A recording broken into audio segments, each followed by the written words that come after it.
주일에 우리 함께 은혜 받고자 하는 하나님의 말씀은 신약성경 요한복음 1장 9절에서 13절 말씀이 되겠습니다.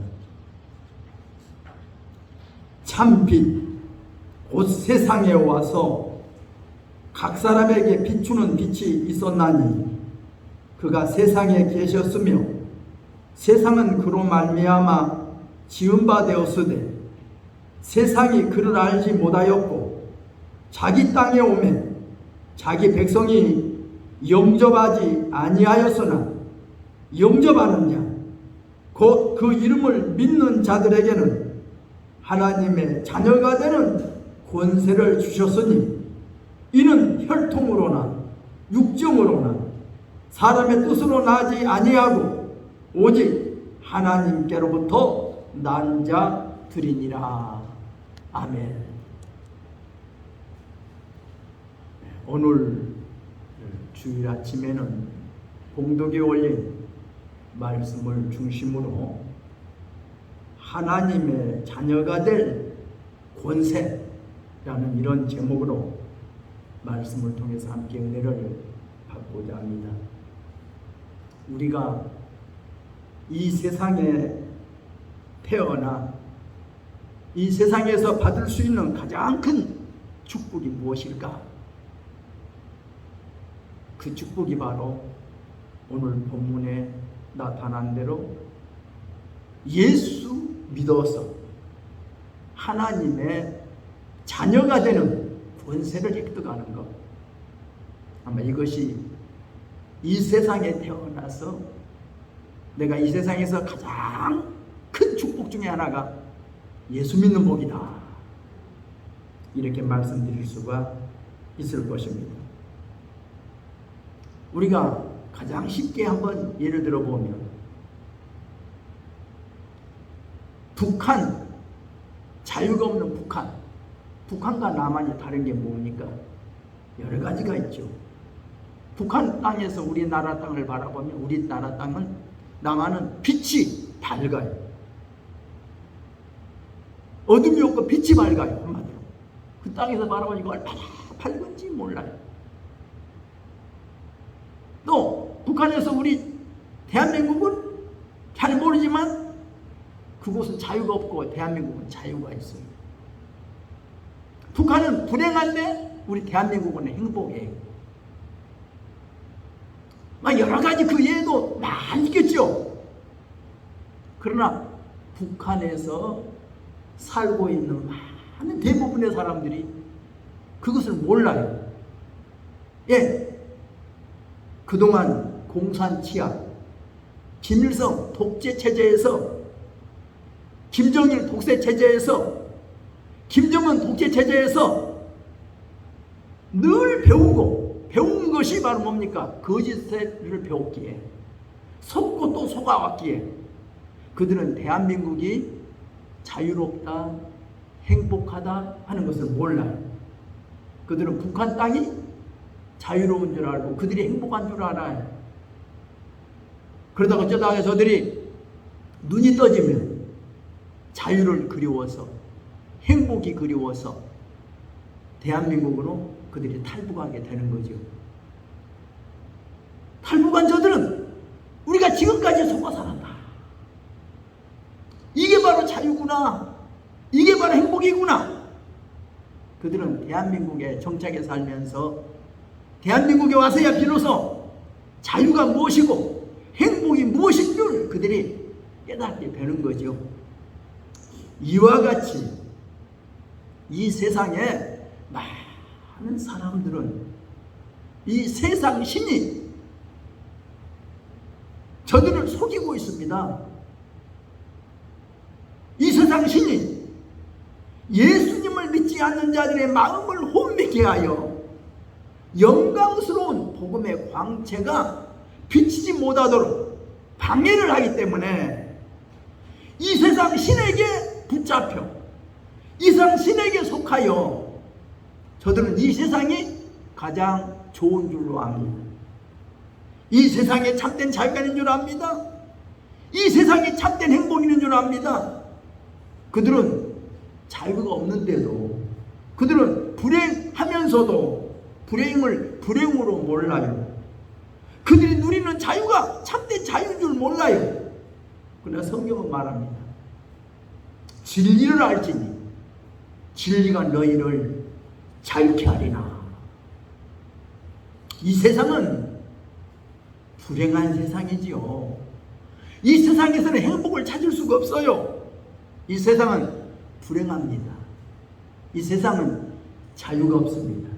뭐 때문에 그래요? 죄 때문에 불행하고 죄 때문에 자유가 없습니다. 창세기 1장 2절로 3절을 읽어보면 하나님께서 천지 만물을 창조하실 때에 천지 창조의 과정을 설명해 주고 있습니다. 하나님께서 빛을 창조하기 전에 이 세상의 형편을 말하고 있어요.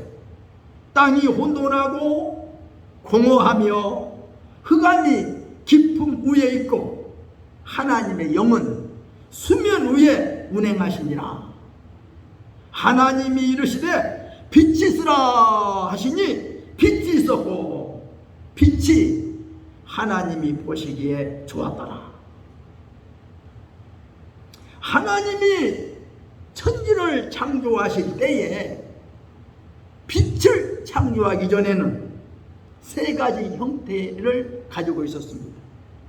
혼돈한 세상이었고 공허한 세상이었고 흑암의 세상이었다는 것을 우리가 알 수가 있습니다.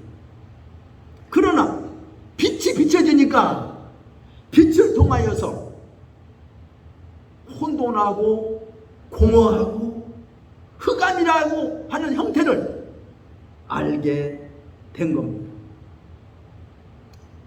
우리가 예수님을 믿기 전 세상 사람들 마음을 한마디로 표현한다면 극도로 혼돈된 삶을 살고 있다. 두 번째는 허무한 인생을 살고 있다. 세 번째는 어둠 속에서 방황하고 있다. 이렇게 말씀드릴 수가 있습니다. 저는 어릴 적에 불었던 전도가의 한 구절이 생각나요. 세계 만방 인생들아 어두운 밤은 깊어간다.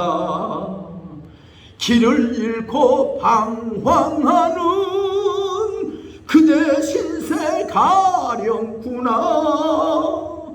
아 회개하세요 그제. 아 예수 믿어요 속히. 금생 내세 복 받기는 이 길밖에 없느니라.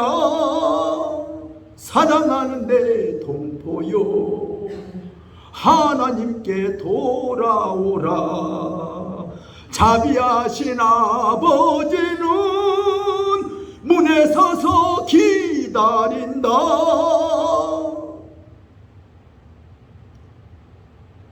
세계 만방 인생들아 어두운 밤은 깊어간다. 길을 잃고 헤매는 방황하는 그대 신세 가련타고 예수님을 모르는 세상 사람들, 예수님을 믿지 않은 세상 사람들, 저들은 혼돈된 삶을 살고 있습니다. 허무한 인생길을 걷고 있습니다. 그들은 어둠 속에서 방황하고 있습니다.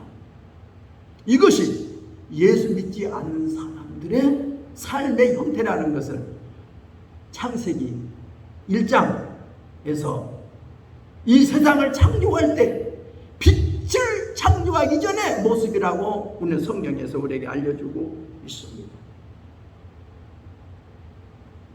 오늘 본문 요한복음 1장 9절부터 11절 말씀을 읽어보면 참 빛, 곧 세상에 와서 각 사람에게 비추는 빛이 있었나니 그가 세상에 계셨으며 세상은 그로 말미암아 지은 바 되었으되 세상이 그를 알지 못하였고 자기 땅에 오매 자기 백성이 영접하지 아니하였다고 기록하고 있습니다. 그래서 오늘 저는 오늘 말씀을 통해서 첫째로 빛으로 오신 예수님이다, 이렇게 예수님을 소개하고 싶습니다. 예수님은 이 세상에 빛으로 오셨습니다. 예수님 말씀하셨어요. 내가 세상에 있는 동안에는 세상의 빛이다. 너희가 빛에 있을 동안에 다녀 어둠에 붙잡히지 않게 하라. 이렇게 우리 예수님은 말씀해 주셨습니다. 우리 인간들이 이 세상에서 겪는 마음의 상처들이 많습니다. 그게 뭡니까? 거부당한 흔적들, 배신당한 흔적들이 마음의 상처로 남아 있습니다. 우리들이 생존 경쟁이 치열한 사회 속에 뛰어들어서 매일매일 경험하는 것이 무엇입니까?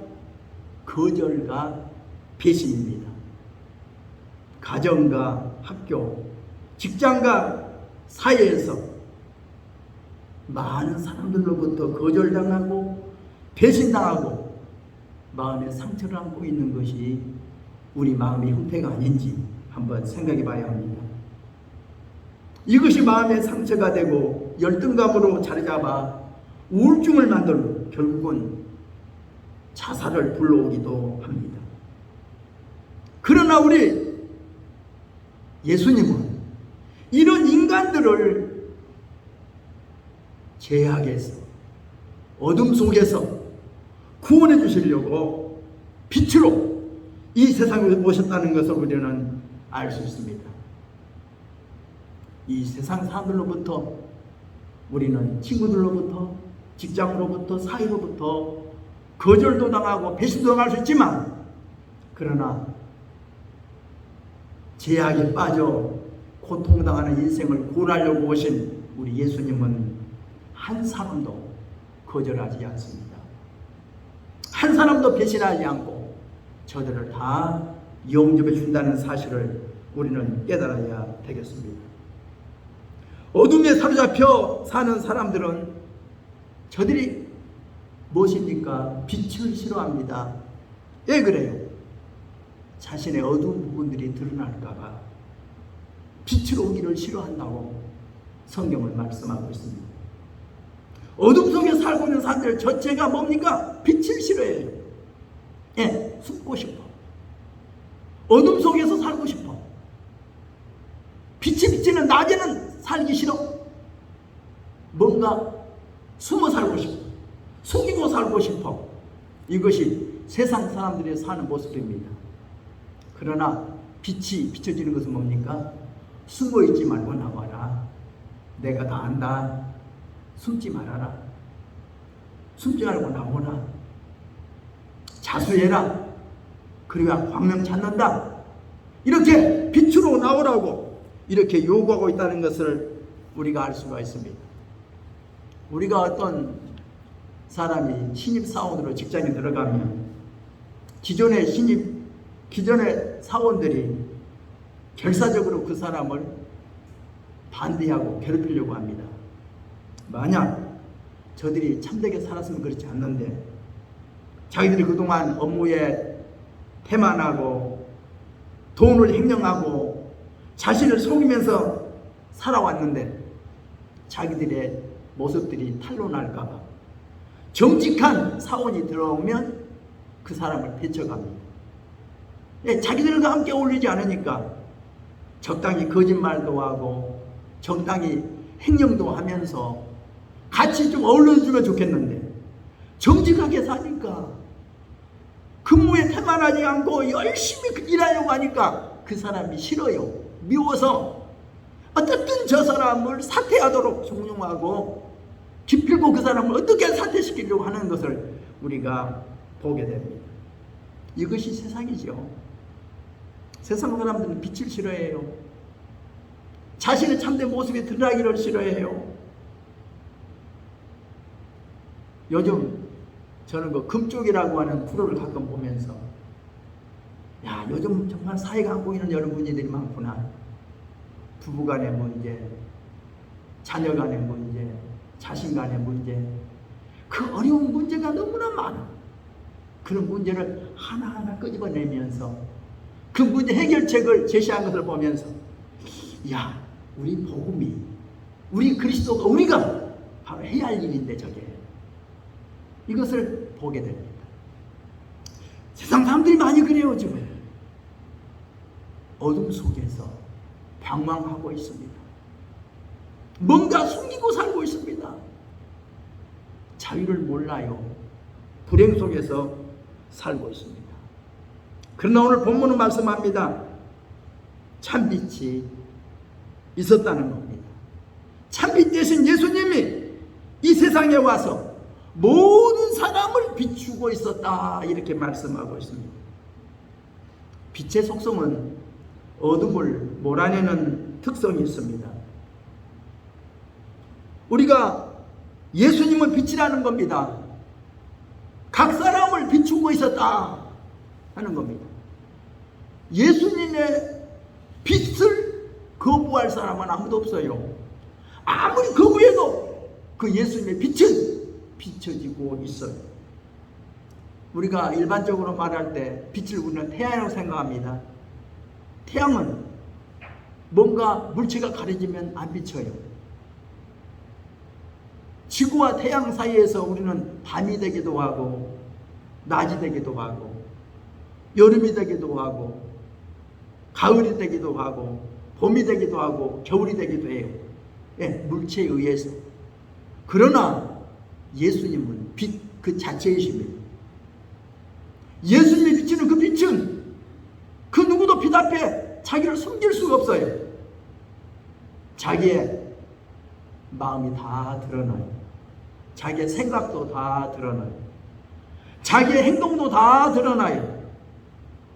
그 빛이 우리의 어둠을 밝혀서 빛 가운데로 나오라고 말씀합니다. 죄를 회개하라고 말씀합니다. 예수 믿어 참 생명을 얻으라고 말씀합니다. 이것이 바로 예수님의 빛입니다. 구약 아모스 9장 2절의 말씀을 읽어보면 이렇게 말씀하고 있습니다. 그들이 파고 스올로 들어갈지라도 내 손이 거기에서 붙잡아낼 것이요, 하늘로 올라갈지라도 내가 거기에서 붙잡아 내릴 것이요, 갈멜산 꼭대기에 숨을지라도 내가 거기에서 찾아낼 것이요, 내 눈을 피하여 바다 밑에 숨을지라도 내가 거기에서 뱀을 명령하여 물게 할 것이라고 기록하고 있습니다. 빛 대신 예수님은 어둠 속에서 헤매는 우리 인생들에게 말씀합니다. 빛으로 나오라고. 어둠 속에서 방황하지 말고, 어둠 속에 숨어있지 말고 광명한 빛으로 나오라고, 생명을 얻으라고 이렇게 말씀하십니다. 그러므로 우리를 구원할 수 있는 빛은 모든 사람에게 비추고 있습니다. 그 빛을 거부하지 마십시오. 그 빛을 받으십시오. 마음의 그 빛을 받아들여야 합니다. 그래야 그 빛이 우리 어두운 마음을 밝혀냅니다. 그 빛이 우리 우울한 마음을 밝혀냅니다. 그 빛이 방황하는 우리에게 방향을 제시해 준다는 사실을 기억해야 되겠습니다. 두 번째로, 빛이 예수님이라면 빛을 받아들인 자에게 축복이 있다, 이렇게 말씀을 드립니다. 요한복음 1장 10절에는 이렇게 말씀합니다. 그분이 세상에 계셨고 그분이 세상을 지으셨지만 세상이 그분을 알아보지 못했다고 기록하고 있습니다.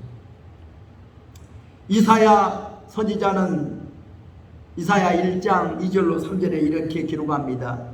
하늘이여 들으라, 땅이여 귀를 기울이라. 여호와께서 말씀하시기를 내가 자식을 양육하였거늘 그들이 나를 거역하였도다. 소는 그 임자를 알고 나귀는 그 주인의 구유를 알건만은 이스라엘은 알지 못하고 나의 백성은 깨닫지 못하는도다. 어려서 전도가 구절 중에 이런 구절이 있죠. 소와 말과 개와 같은 짐승들도 자기 집과 제주인을 알고 있건만 어찌하여 우리 인생 줄을 모르나. 사랑하는 동포여 회개하세요. 나오라 예수 앞으로 하늘의 영생복 너에게 주리니 예수 믿으세요. 우리가 예수 믿어야 돼요. 우리가 예수님을 알아야 되는데 빛 대신 예수님이 이 세상을 지으셨고 자기 땅에 왔는데 자기 백성이 그를 알지 못하였고 그를 영접하지 아니하고 그의 사랑을 거절하고 그를 배신하고 그를 십자가에 못 박아 죽였습니다. 이것이 세상입니다. 이 세상 사람들은 예수님을 거절했어요. 예수님을 배반했어요. 예수님을 핍박했어요. 그리고 예수님을 십자가에 못 박아 죽였습니다. 그 빛 대신 예수님은 그럼에도 불구하고 우리 인생들을 향하여 요구하십니다. 빛을 받으라. 빛 대신 예수님을 영접하라. 빛 대신 예수님의 이름을 믿으라고 이렇게 요구하고 있습니다. 우리 죄인의 본성은 한마디로 거절입니다. 한마디로 배신입니다. 사람들 인생사에서 겪는 가장 큰 아픔이 뭡니까? 거절당하고 배신당하는 겁니다. 그러기에 모두가 거절당하고 배신당했던 아픔, 그 경험을 가지고 있습니다. 혹시 우리가 남을 거절하고 남을 배신한 적은 없습니까? 우리가 거절당하고 배신당하면 우리 마음에 깊은 상처를 안고 있지만 내가 남을 거절하고 배신하여 그 사람에게 깊은 상처를 입혔다는 것은 우리가 잘 알지 못하고 있을 수 있습니다. 그러면 한번 생각해 봐야 합니다. 내가 거절당하고 내가 배신당하던 아픔이 있었던 것처럼 나로부터 그 누군가가 거절당하고 그 누군가가 배신당한 상처를 안고 있지는 않은가. 우리는 한번 생각해 봐야 될 것입니다. 오늘 본문을 읽어보면 우리 인간을 어둠 속에서 구원하러 오신 빛 대신 예수님을 우리 인간에게 거절했다는 것을 우리가 알 수가 있습니다. 자기 땅에 오매 자기 백성이 영접지 아니하였다는 겁니다. 그러나 우리에게 희망의 빛이 있습니다. 그러나 영접하는 자, 곧 그 이름을 믿는 자들에게는 하나님의 자녀가 되는 권세를 주셨다고 이렇게 기록하고 있습니다. 이 세상에 태어나서 이 세상에서 받을 수 있는 가장 큰 축복이 뭡니까? 바로 예수님을 영접하여 하나님의 자녀가 되는 권세를 획득했다고 하는 겁니다. 오늘날 외국에 가서 살고 싶은 사람들은 그 나라의 영주권을 받고 싶어 합니다. 그 나라의 시민권을 갖고 싶어 합니다. 그래서 영주권을 취득하거나 시민권을 취득하면 너무나 큰 기쁨을 가지고 있습니다. 예, 그 땅에 가서 살 수 있으니까.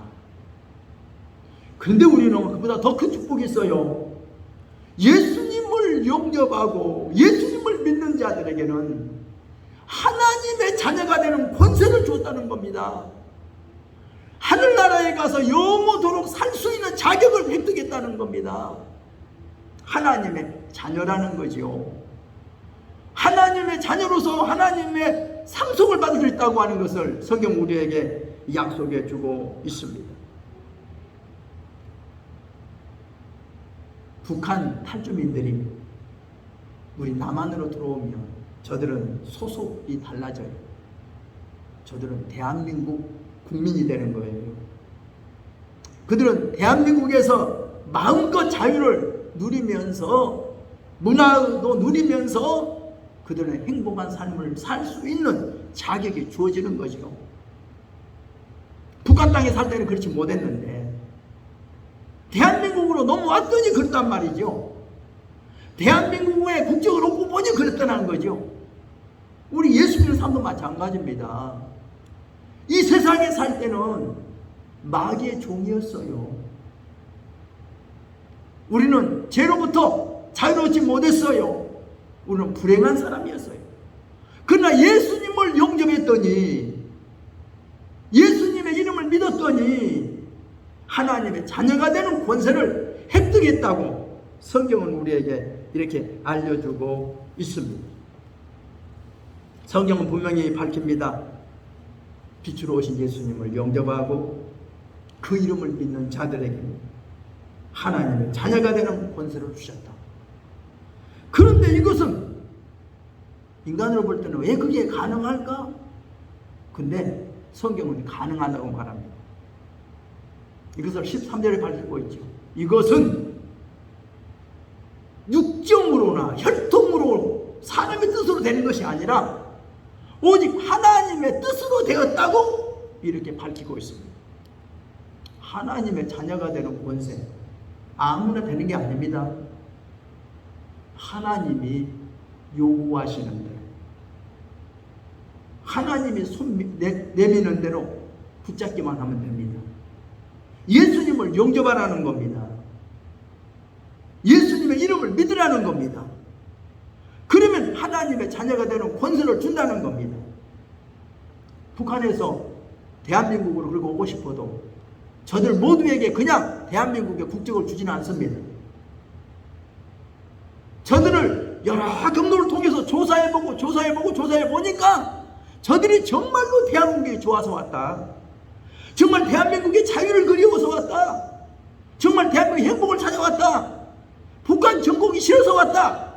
여러 가지 요구 조건이 돼야 저들에게 이 대한민국의 국적을 주는 거지, 무조건 대한민국 넘어왔다고 국적을 허락하지는 않습니다. 절차가 있단 말이에요. 이와 같이 우리가 하나님의 자녀가 되는 것도 절차가 있는 거예요. 예수님을 영접하라는 겁니다. 정말 예수님을 마음 가운데 영접해야 돼요. 교회는 다니면서 아직도 예수님을 나의 주인으로 영접하지 못한 사람들이 있어요. 예수님이 나의 주인이다. 나는 예수님의 발 아래 무릎 꿇고 엎드려 나는 예수님을 섬기는, 나는 종이 되겠다는 이런 자세를 갖는 사람이 바로 예수님을 영접하는 겁니다. 아직도 내가 주인이야. 내 마음대로 살고 내 뜻대로 살고 내 방법대로 살고 하나님의 뜻은 아랑곳도 없고 내 뜻만 가지고 내 방법만 가지고 사는 사람은 아직도 예수 영접하지 않는 사람입니다. 그러나 예수님을 정말로 영접한 사람은 예수님의 발 아래 무릎을 꿇는 자세입니다. 내 뜻대로 마옵시고 주님의 뜻대로 하옵소서. 주님의 뜻을 받아들이는 사람입니다. 자기 뜻을 포기하는 사람입니다. 자기의 방법을 포기하는 사람, 이 사람이 바로 예수님을 영접하는 사람이죠. 요한복음 3장 1절 이하에 보면 바리새인 중에 니고데모라고 하는 사람이 한밤중에 예수님을 찾아와서 말합니다. 당신은 하나님께로부터 온 선생인 줄 압니다. 하나님이 함께 하시기에 이런 표적이 나타난 줄 압니다. 그때 예수님이 말씀합니다. 사람이 거듭나지 아니하면 하나님의 나라를 볼 수가 없다. 사람이 물과 성령으로 나지 아니하면 하나님의 나라에 들어갈 수가 없다. 그때 니고데모가 대답합니다. 어떻게 이런 일이 일어날 수 있습니까? 예수님 대답이 사람으로는 할 수 없지만 하나님께서는 하실 수 있다고 말씀하셨습니다. 하나님의 자녀로 태어난다는 것이 우리 인간의 생각으로는 불가능해요. 인간의 방법으로는 불가능해요. 그러나 하나님이 말씀하신 대로 영접하는 자, 곧 그 이름을 믿는 자들에게 하나님의 자녀가 되는 권세를 주셨다고 말씀하고 있습니다. 우리 어린이들 노래 중에 이런 노래가 있죠. 돈으로도 못 가요 하나님 나라, 힘으로도 못 가요. 하나님 나라 거듭나면 가는 나라. 하나님 나라 거듭나면 가는 나라. 하나님 나라. 우리가 예수 믿는 거 그냥 마음대로 안 믿어져요. 성령 받아야 돼요. 성령으로 거듭나야 돼요. 성령의 역사가 있어야 돼요. 그래야 하나님의 자녀로 태어나는 놀라운 경험을 하게 된다는 것을 우리는 기억해야 됩니다. 그러니까 예수 믿는 것은 아무나 믿어지는 게 아닙니다. 성령의 역사가 있어야 돼요. 성령의 놀라운 그 불의 역사가 있어야 돼요. 그래서 우리 예수 믿는 것을 여러 가지 말하지요. 예수 믿는다, 성령 받는다, 거듭난다, 변화된다. 예수 믿는 겁니다. 정말로 우리가 예수 믿어서 하나님의 자녀가 되는 놀라운 권세, 놀라운 축복을 우리 모두가 받아 누려야 되겠습니다. 기도합니다. 하나님 아버지, 하나님의 은혜와 사랑을 감사드립니다. 우리가 예수 믿게 되는 것이 그저 우연이 된 것도 아니고 하나님의 특별한 은혜인 줄 압니다. 하나님의 택함을 입은 자들인 것을 압니다. 우리는 예수 믿게 되었고 하나님을 섬기게 된 것을 정말 감사드립니다. 그러나 아직도 우리가 예수님을 믿었다고 하면서도 아직도 내 마음대로, 내 생각, 내 방법대로 아직도 살고 있지는 않습니까? 예수님이 내 마음의 주인이 되어야 되는데, 예수님의 발 앞에 무릎 꿇고 하나님의 뜻대로 살아야 될 터인데 아직도 우리의 부족함을 깨닫게 하시고 하나님의 참 사랑을 늘 발견하고 살아가는 저희들 되게 하여 주옵소서. 예수님의 이름으로 기도드리옵나이다. 아멘. 우리 함께 기도하겠습니다.